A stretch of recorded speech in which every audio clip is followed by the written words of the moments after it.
Assalamualaikum warahmatullahi wabarakatuh. Saya Yulida Arika Putri dengan IPM 41010 Di sini saya akan memaparkan materi mengenai analisis keuangan PT Topindo Solusi Komunikat Tbk.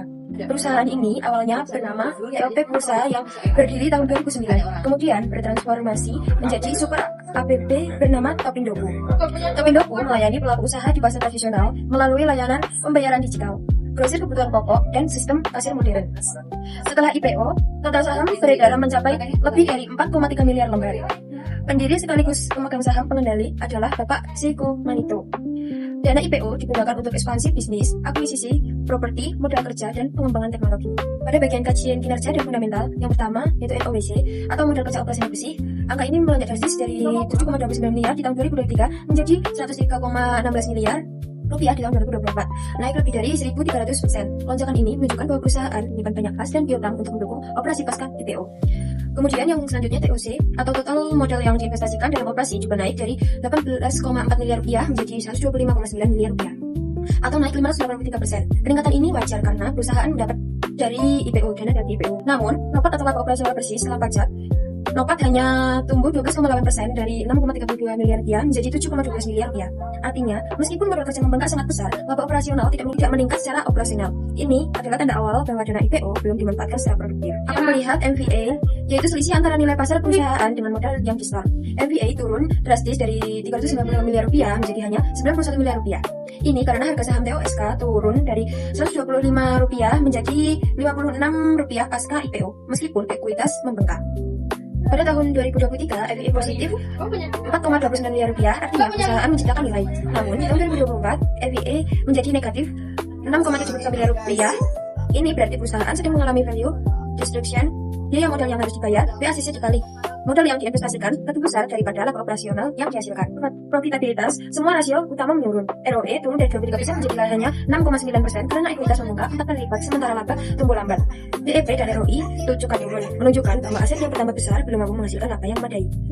Satu-satunya rasio yang membaik adalah OPM yang naik dari 0,20% menjadi 0,43%. Ini menandakan adanya efisiensi beban operasional, meskipun peningkatannya sangat kecil. Yang selanjutnya, rasio manajemen aset dan likuiditas. Perputaran persediaan menurun dari 26,5 kali menjadi 16,5 kali. Artinya, stok barang FMCG lebih lama dijual. Namun, resiko turnover melonjak drastis karena model bisnis prabayar membuat piutang hampir tidak ada. Dari sisi likuiditas, current rasio naik dari 1,18 kali menjadi 2,79 kali.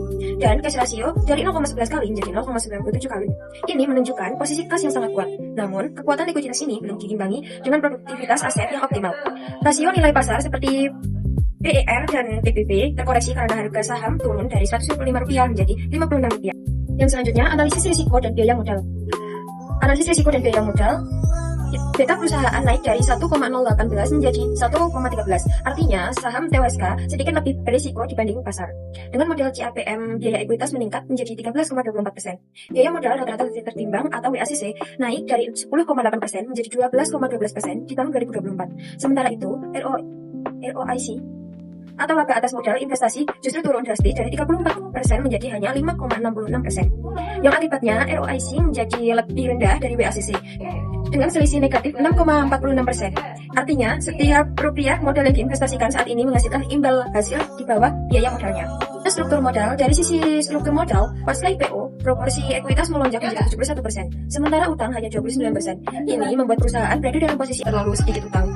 Meskipun demikian, struktur modal ini menguntungkan karena mengurangi risiko kebangkrutan dan memberikan fleksibilitas keuangan yang besar untuk ekspansi jangka panjang.